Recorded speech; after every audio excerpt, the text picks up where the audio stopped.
TAN est une association française créée en 1996 par Isabelle Lachmann et moi-même. En 1994, la première fois que nous sommes allés à Sabah avec Isabelle, nous nous sommes rendus compte que sur des zones comme les forêts de la Kinabatangan qui sont excessivement abîmées, nous avions des orang-outans, ce qui était une surprise pour tout le monde. Personne ne savait que les orang-outans pouvaient survivre en dehors des zones primaires, des forêts intactes à l'époque.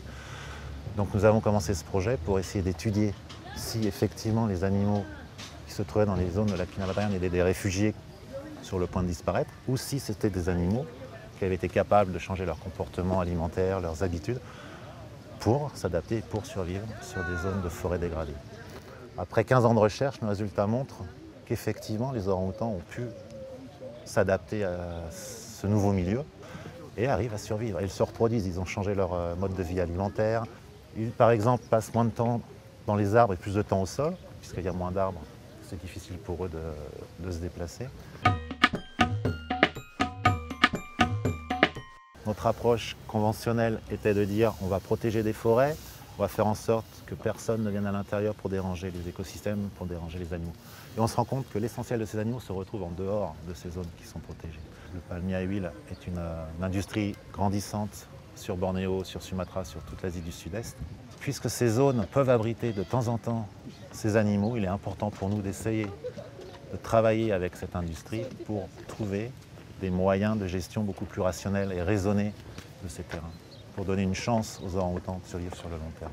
Un produit certifié prouve que sa fabrication a suivi des règles de durabilité, des règles de respect de l'environnement. On peut parler par exemple du bois tropical qui est certifié. On peut parler de l'huile de palme qui est aussi certifiée RSPO. En choisissant des produits qui sont dits certifiés, en fait, on peut allier la conservation et le développement. Au final, qui va être responsable de la conservation des orang-outans dans la Kinabatangan?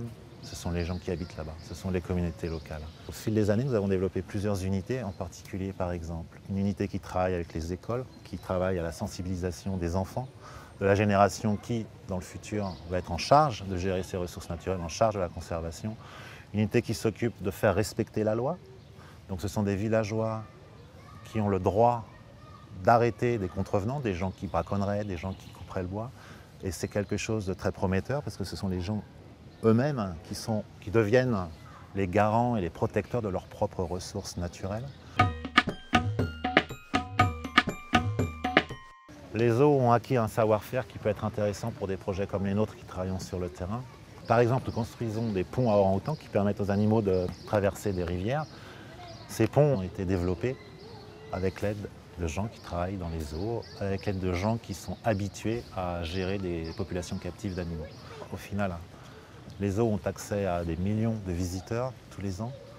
Les zoos peuvent être le relais d'informations que nous produisons sur le terrain auprès de ces visiteurs.